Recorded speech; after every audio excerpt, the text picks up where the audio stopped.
खुलुमबाय आं रजनी बसुमतारी गराय फाख्रिनि लिरगिरि आरो दैदेनगिरि नोंथांमोना गोबाङानो मिथिबाय जानो हागौ जोंनि सावथुना थांनाय 14 जुनाव रिलिज जादोंमोन हलफोराव नोंथांमोना गोबाङानो अनसायनाय होबाय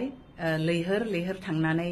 अखा बांखा नेवसिनानै नायहैबाय दाहालागै आरो नोंथांमोननि अननाय आरो एप्रिसिएशनखौ नुनानै हलफोरा जोंनि सावथुननि श'नि अनजिमाखौ बांहोबाय जेरै क'क्राझारनि गल्डआव मोननैल' श'मोन दा मोनब्रै खालामना होबाय आरो साया सिनेमा टंलायाव मोनसेल' श'मोन दा मोननै खालामना होबाय बिनि अनगायैबो गुवाहाटीयाव गोबाङा बुंहरनायलाय मोनायाव श' दिननांगौ होननानै दा साननि श'खौ शिफ्ट खालामनानै 6 o'clockआव गुवाहाटीनि PVR सिनेमायाव टाइमिंखौ शिफ्ट खालामनाय जाबाय दा नोंथांमोना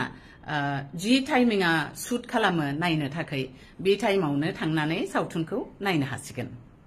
इउनिभार्सेल हलाव मोननै श'आ मोननैहायनो कन्टिन्यू जागोन एखे टाइमाव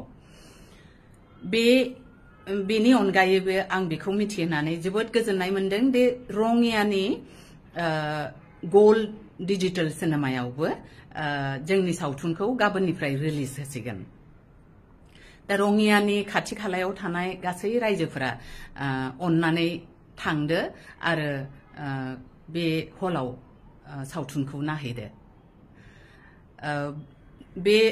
जोंनि सावथुननि श'नि अनजिमाया दे बारायबाय आरो नैथि सप्तायाव आगान होबाय बेखौ गासैबो मिथियो बिनि थाखाय नोंथांमोना बे भिडिअखौ शेयार खालामना हो आरो जायफोरा जोंनो दाहालागि सावथुनखौ नायनानै अनसायनाय होबाय बिथांमोननिसिम आं रोजा रोजा साबायखर हरबाय गोजोन्थों